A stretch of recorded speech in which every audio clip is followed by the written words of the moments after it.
Bom, eu vou ler uma última coisa agora sobre o espírito absoluto, essa introduçãozinha que eu quero fazer, uma história da filosofia muito mal contada, e depois eu prometo que eu não incomodo mais ninguém. Passados pelo espírito subjetivo, tese, e por sua oposição no espírito objetivo, antítese, chegamos agora à sua superação conservadora, o espírito absoluto, a síntese. Tal é o caso do espírito que se considera em si e por si mesmo e que tudo supera sem deixar nada fora de si. Ele é a síntese do temporal com o eterno, do finito com o infinito, do particular com o universal. Mas a realização do espírito absoluto também deve se dar através de três subsequentes momentos dialéticos: o da arte, da religião e o da filosofia. Vejamos então o momento da arte, a tese. Para Hegel, é através da arte que a consciência do absoluto ou ideia toma a sua primeira forma. Ela é a revelação do divino na intuição sensível. A arte é a manifestação sensível do absoluto. Na arte, a ideia se manifesta como forma sensível. A arte será melhor quanto mais perfeita for essa intermediação. Como a natureza é espírito adormecido, como já havia notado Schelling, e a arte é produto direto do espírito, o belo da arte é sempre superior ao belo da natureza. A arte também se manifesta sob três formas dialéticas. A primeira, própria da arte oriental, foi a arte simbólica cultuada na Pérsia, na Índia e no Egito. A arquitetura foi a principal forma de arte simbólica. Ela se utilizava de elementos naturais, como um leão para simbolizar a coragem, um pássaro para simbolizar a alma, a luz para simbolizar o divino. Mas como esses produtos da natureza se encontram muito distantes da ideia, ela só pôde ser por eles apresentada de forma distorcida, bizarra e grotesca, ainda que, por vezes, contenham algo sublime. A superação antitética da arte simbólica só se deu pela objetivação da ideia na arte clássica, cuja origem foi grega. Nessa forma de arte foi escolhida principalmente a escultura das formas humanas idealizadas para representar o absoluto, como no caso de uma estátua do deus Apolo. Contudo, por mais idealizada que fosse, não era possível libertar essa forma de arte da finitude sensual do mundo fenomenal. Essas duas formas de arte, a simbólica e a clássica, só foram dialeticamente superadas pela arte romântica. Ela é exemplificada pela arte cristã, que se liberta do elemento sensual para adquirir tons religiosos. As principais formas de arte romântica são, para Hegel, a da pintura, da música e principalmente a da poesia. Na poesia, o que se expressava era um espírito que já se concebia como sendo infinito e que era muito mais complexo e sofisticado do que aquilo que se expressou nas duas formas anteriores de arte. Hölderlin, por exemplo, através da arte romântica, a arte começou a superar a natureza própria da arte, tornando-se arte, religião, e quase que abandonando assim o elemento sensível.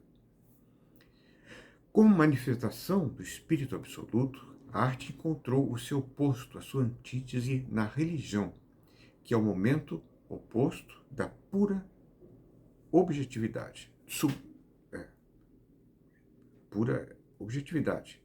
Aqui a intuição se espiritualiza na forma da representação do absoluto, na medida em que isso é possível. A religião encontra um desenvolvimento histórico que coincide com o desenvolvimento da ideia de Deus na consciência humana. Hegel também encontra nesse desenvolvimento três momentos dialéticos. primeiro foi da religião natural, o momento das religiões orientais, na China e na Índia.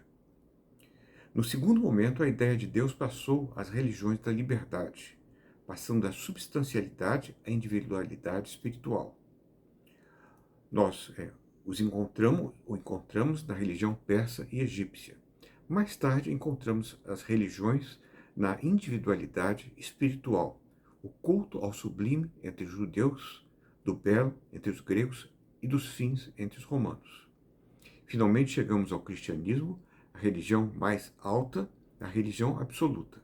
O cristianismo é a única religião que conseguiu satisfazer plenamente o objetivo de unir o homem ao divino.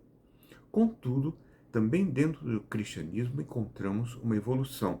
Ele passou por um momento imagístico, no catolicismo, na Idade Média, chegando ao seu apogeu no momento conceptual do protestantismo. Quadros são proibidos, as coisas, como é sabido, rejeitava imagens de figuras sagradas. A síntese do momento subjetivo da arte com o momento objetivo da religião só pode ser encontrada na filosofia. Então, terceiro momento, arte, religião, agora filosofia, todos eles são formas de apresentação do absoluto para nós. A filosofia é definida por Hegel como a ciência que unifica arte e religião. Só na transparência da razão filosófica, o espírito absoluto explicita-se a si mesmo por completo, de modo a alcançar a sua inteira autoconsciência.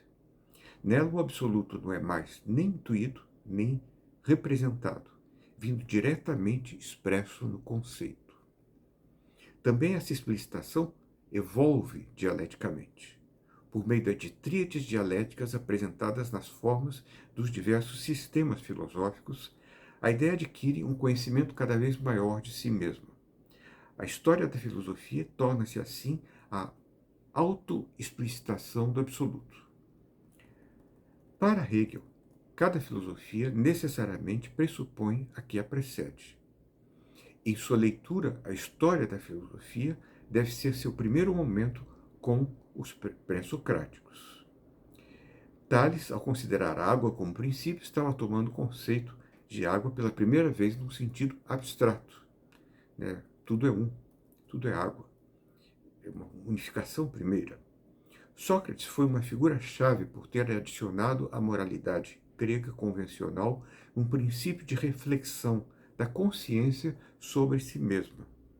Aquilo que poderia ser chamado de moralidade reflexiva, o que não existia. Na moralidade da polis, as pessoas, o certo e o errado era aquilo que era decidido comunitariamente. Por isso mesmo, como Antígona, ele não encontrou respaldo na moralidade comunitária da polis. Mesmo Platão e Aristóteles não se libertaram suficientemente da moralidade comunitária. Somente a filosofia cristã irá universalizar o tipo de subjetividade representado por Sócrates no mundo grego e por Cristo no mundo romano.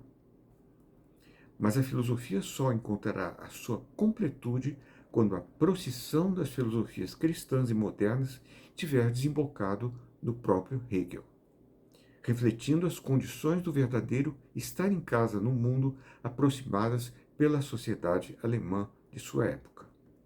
É só nessa última filosofia que o espírito atinge a mais completa maturidade.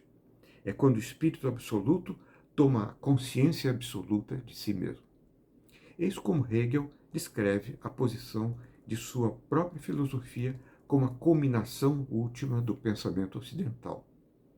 Até aqui chegou o espírito do mundo, diz ele, e cada estágio toma sua forma própria no verdadeiro sistema da filosofia. Nada se perdeu, todos os princípios foram preservados, dado que, em seu aspecto final, a filosofia é a totalidade de suas formas. Essa ideia concreta é o resultado dos esforços do espírito durante quase 25 séculos de trabalho honesto no sentido de tornar-se objetivo para si mesmo, de conhecer-se a si mesmo. Tante molis erat zy cognoscere mente. A tradução, eu não sei latim, é tão difícil era para a mente conhecer-se a si mesma.